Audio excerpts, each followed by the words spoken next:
जेबी road पर चलती car में लगी आग, बड़ी दुर्घटना होते होते टली। पदभार ग्रहण के बाद पहली बार सुजानगढ़ आए जिला कलेक्टर सिद्धार्थ सिहाग ने ली समीक्षा बैठक, कई अधिकारियों की खिंचाई की। कन्या महाविद्यालय के भूमि दानदाता पवन तोदी का जय निवास पर किया स्वागत, विधायक ने जताया आभार।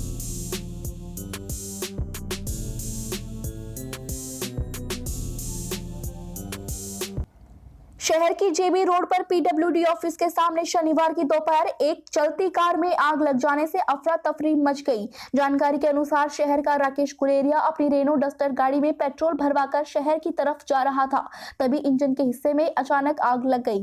राकेश ने गाड़ी रोकी और बाहर निकल गया। वहीं गाड़ी के आगे का हिस्सा धू धू कर जलने लगा, लेकिन अचानक हुई घटना से अफरा तफरी मच गई।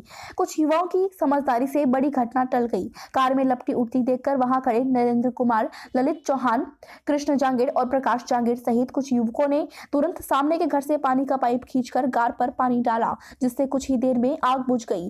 घटना के बाद लोगों की भीड़ इकट्ठी हो गई और दोनों तरफ लंबा जाम लग गया। घेरो घेरो घेरो घेरो घेरो घेरो, अरे पानी घेरो पानी घेरो।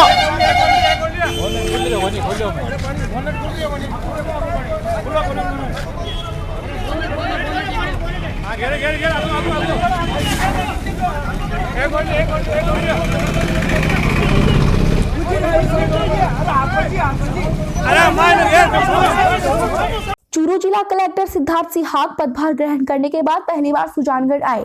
जिला कलेक्टर ने पंचायत समिति सभागार में सभी विभागों के अधिकारियों की समीक्षा बैठक ली। उन्होंने बीडीओ और ग्राम सेवकों से मनरेगा के चल रहे कार्यों के बारे में अपडेट लिया। सभी ग्राम पंचायतों का अपडेट लेते हुए पूरे लेबर लगवाने और कार्यों की उत्पादकता का विशेष ध्यान रखने के निर्देश दिए। अस्पताल में जगह कम होने पर एसडीएम ने बंद पड़े ट्रॉमा सेंटर में गायनिक सहित कुछ विभाग ले जाने पर समाधान होने की मांग रखी। इस पर जिला कलेक्टर ने पूरे मामले को समझकर एसडीएम को हर हाल में जल्द ही समाधान करने के लिए कहा।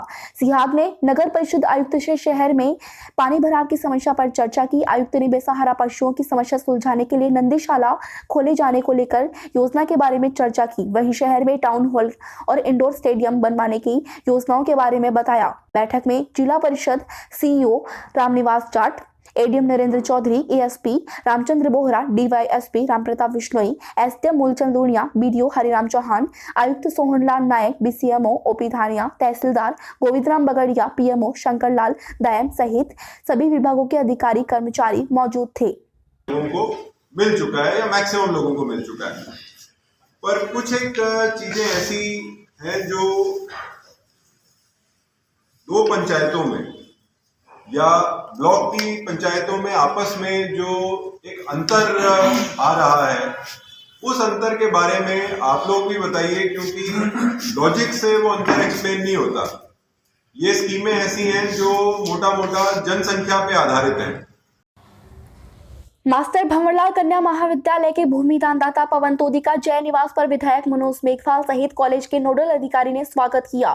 स्वागत कार्यक्रम में विधायक ने कहा कि 2 करोड़ की भूमि देकर तोदी ने बालिका शिक्षा में अपनी अहम भूमिका अदा की है। उन्होंने बताया कि कॉलेज भवन के लिए सरकार की ओर से 6 करोड़ रुपए की प्रारंभिक स्वीकृति मिल चुकी है, जल्द ही काम शुरू हो जाएगा। स्वागत के बाद पवन तोदी ने कहा कि इस काम के लिए उन्हें विधायक मेघवाल और बजरंग सेन ने प्रेरित किया। वहीं उनके पुत्रों, भाइयों सहित पूरे परिवार का सहयोग रहा। नोडल अधिकारी सप्तेश कुमार ने तोदी का आभार व्यक्त किया। कार्यक्रम में केसर देवी मेघवाल, कन्या महाविद्यालय के प्रिंसिपल सुलोचना सोनी, प्रदीप तोदी, शुभम तोदी, निमिचन शर्मा सहित राजकीय महाविद्यालय का स्टाफ मौजूद था। आज पवन जी तोदी, जिन्होंने सुजानगढ़ के कन्या महाविद्यालय के लिए ज़मीन के कागजात उच्च शिक्षा विभाग को सौंपे हैं, आज हम सब लोग सुजानगढ़ के वासी पवन जी तोदी का बहुत बहुत आभार प्रकट करते हैं, बहुत बहुत धन्यवाद देते हैं कि जो इन्होंने जो माननीय मेरे पिताजी जिनकी पुण्यतिथि पर इन्होंने उस दिन घोषणा की थी 20,000 मीटर ज़मीन इस कन्या महाविद्यालय की, उसको आज उन्होंने मूर्त रूप दे दिया और अपनी इस बेशकीमती ज़मीन को आज विभाग को सुपुर्द कर दिया। पवन जी तोदी, प्रदीप जी तोदी, इनके पूरे परिवारजन जिन्होंने इस कार्य में इनका सहयोग किया, इनको प्रेरित किया, बजरंग सेन जो लगातार लगा हुआ था, इन सभी का हम सुजानगढ़ वासियों की तरफ से मैं बहुत बहुत आभार प्रकट करता हूँ, बहुत बहुत धन्यवाद देता हूँ।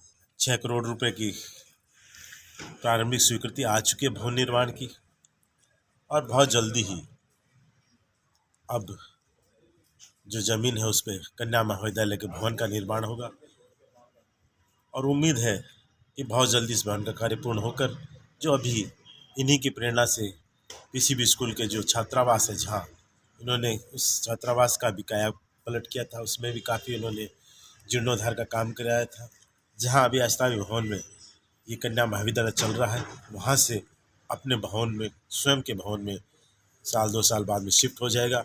और उसके बाद में इस क्षेत्र जो सुजानगढ़ क्षेत्र है, वहाँ की जो बहन बेटियाँ हैं उनको पढ़ने के लिए एक बहुत ही शानदार कॉलेज मिलेगा। कन्या महाविद्यालय की जो ज़मीन दी गई है, इसके लिए मेरे को प्रेरणा विधायक श्री मनोज जी मेघवाल, बजरंग जी सेन, मेरा परिवार, प्रदीप जी तोदी, मेरे लड़के अमित अंकित तोदी, इन्होंने प्रोत्साहित किया। और जो पत्रकार महोदय, जितने भी बंधु हैं, ये सब मेरे भाई हैं, ये भी मेरे को हमेशा कहते रहते थे कि आप बमास हो। तो इन सब के सहयोग से, इनके कहने से ये ज़मीन मेरे को देख के खुशी हो रही है कि मैंने छात्राओं के लिए कुछ किया। और बगड़िया परिवार, शिव प्रसाद जी बगड़िया, जो 50 वर्षों से मेरा सम्मान करते हुए या मेरे पर विश्वास करते हुए जो काम करने के लिए मेरे को प्रेरित किया थे, मैं काम करते करते मेरे भी मन में आया कि मैं भी कुछ करूं, इसलिए मैंने ये ज़मीन देखकर खुशी महसूस हो रही है। गांधी आश्रम के अध्यक्ष सुभाष बेदी ने विश्व भारती प्रोजेक्ट को लेकर जानकारी देते हुए बताया कि इस प्रोजेक्ट के अंतर्गत भारतीय संस्कारों से ओतप्रोत एक स्कूल, सभी सुविधाओं से युक्त एक अस्पताल के साथ ही उद्योगों की परिकल्पना की गई है। उन्होंने बताया कि इस प्रोजेक्ट को लेकर उनकी सभी धर्मों के धर्मगुरुओं, बड़े उद्योगपतियों सहित वरिष्ठ अधिकारियों और राजनेताओं से बात हुई है। जल्द ही प्रोजेक्ट शुरू किया जाएगा। बेदी ने बताया कि प्रोजेक्ट सुजानगढ़ क्षेत्र में ही स्थापित किया जाएगा। प्रोजेक्ट के स्थापित होने से बड़ी संख्या में क्षेत्र के लोगों को रोजगार भी मिलेगा। उन्होंने कहा कि शिक्षा और संस्कारों में घटती नैतिकता की कमी को पूरा करने के लिए स्कूल खोला जाएगा। वहीं क्षेत्र में बड़ा हॉस्पिटल नहीं होने के कारण प्रोजेक्ट में सभी सुविधाओं से युक्त एक बड़ा हॉस्पिटल भी शामिल होगा। इसी तरह क्षेत्र के विकास एवं लोगों को रोजगार देने के उद्देश्य से प्रोजेक्ट के अंतर्गत कई उद्योग भी स्थापित किए जाएंगे। मैं सुभाष बेदी, सुजानगढ़। मेरी योजना ये है कि यहाँ हमारे सुजानगढ़ क्षेत्र के अंदर विश्व भारती की स्थापना हो। विश्व भारती की स्थापना का मतलब ये है कि वहाँ पे बहुत बढ़िया एक स्कूल खुले जो हमारी संस्कृति और शिक्षा का उत्थान करे, और जो पुरानी हमारी संस्कृति है उसका उत्थान करे। दूसरा, इस एरिया के अंदर ऐसा एक हॉस्पिटल हो जिसमें दिल्ली तक और जयपुर तक हमें नहीं जाना पड़े और हमारे इस एरिया के लोगों का इलाज हो।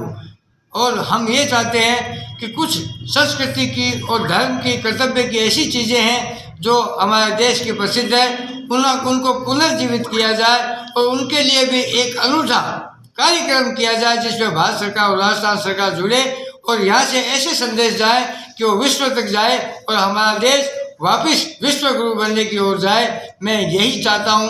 धन्यवाद। तालुका विधिक सेवा समिति रतनगढ़ के तत्वाधान में 12 मार्च को राष्ट्रीय लोक अदालत का आयोजन होगा। लोक अदालत को सफल बनाने एवं अधिक से अधिक प्रकरणों के निस्तारण की तैयारी सुनिश्चित करने के लिए शनिवार को अतिरिक्त मुख्य न्यायिक मजिस्ट्रेट कन्हैयालाल पारीक के साथ बार संघ की बैठक हुई। बैठक में पारीक ने बताया कि इस बार लोक अदालत ऑनलाइन और ऑफलाइन दोनों माध्यमों में आयोजित की जाएगी। राजस्व मामलों को भी शामिल किया जाएगा। एसीजीएम ने लोक अदालत सफल बनाने के लिए अधिवक्ताओं के साथ विस्तार से चर्चा की तथा लोक अदालत में ज्यादा से ज्यादा मामलों का निस्तारण करने में सहयोग करने का आह्वान किया। इस मौके पर बार संघ अध्यक्ष रोहिताश सिंह राठौड़, सामाजिक कार्यकर्ता संतोष बाबू इंदौरिया, लोक अभियोजक महावीर सिंह राठौड़, एडवोकेट देवेंद्र चोटिया, जगदीश शर्मा, महावीर सिहाग, राजकुमार चोटिया, कमल सोनी, प्रकाश मारू, अजय चौधरी, भंवरलाल प्रजापत, मनीष शर्मा, कुलदीप रामावत, दीवान सिंह, रामावतार ठठेरा, करणी सिंह, गौतम नाथोलिया, सुरेंद्र जायसवाल आदि उपस्थित रहे।